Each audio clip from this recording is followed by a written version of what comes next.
कल रिया चक्रवर्ती को जब कोर्ट में पेश किया गया और उनसे जब जज ने पूछा कि आप पर कोई जोर दबाव तो नहीं है, जो बयान आपने दिए हैं ड्रग्स मंगाने खरीदने की जो बात कबूल की है आपने, क्या आप पर कोई जोर दबाव है?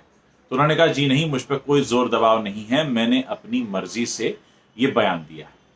उसके थोड़ी देर बाद जब उन्हें ये पता चला कि उनकी बेल एप्लीकेशन रिजेक्ट हो गई है तो वो काफी घबरा गई, परेशान हो गई और उन्होंने कोर्ट में खड़े होकर ये कहा कि बॉलीवुड में तो ज्यादातर लोग नशा करते हैं, ड्रग्स लेते हैं, 80% लोग ऐसे हैं जो करते हैं और उनकी सजा मैं ही क्यों भुगतूं अकेले। तो आप सोचिए कि जज के सामने कोर्ट में खड़े होकर जब रिया चक्रवर्ती ये कह रही हैं कि बॉलीवुड के 80% लोग ड्रग्स लेते हैं, तो क्यों ना उन लोगों के खिलाफ एक्शन लिया जाए और क्यों ना उन 80% बॉलीवुड के लोगों को जो ड्रग्स लेते हैं, नशा करते हैं, उन पर एनसीबी की कानूनी कार्रवाई करवाई जाए।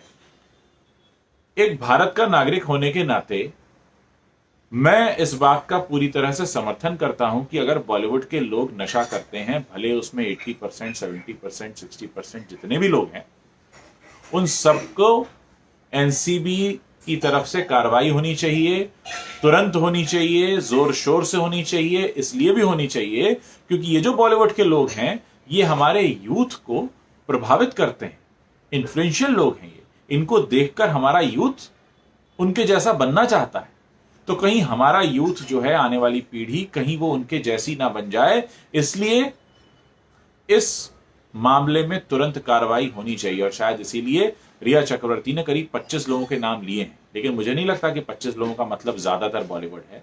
जब वो 80% बॉलीवुड कह रही हैं तो नाम तो और भी हो सकते हैं। निश्चित रूप से सभी लोगों की जांच होनी चाहिए और अकेली रिया ही नहीं, कंगना ने भी अपने ट्वीट में 2-3 नाम लिखकर बोला था कि इनको अपना डोप टेस्ट कराना चाहिए और ब्लड सैंपल देना चाहिए। तो निश्चित तौर पर इस तरह की जांच होनी चाहिए। अगर बार बार खबरें आ रही हैं कि बॉलीवुड ड्रग एडिक्ट से भरा हुआ है, तो ऐसे लोगों को पकड़कर उनके मुंह पर काले पोत कर उनके ऊपर कानूनी कार्रवाई होनी चाहिए। और भारत के नागरिक के तौर पर हम सभी लोगों को ऐसी अपील करनी चाहिए।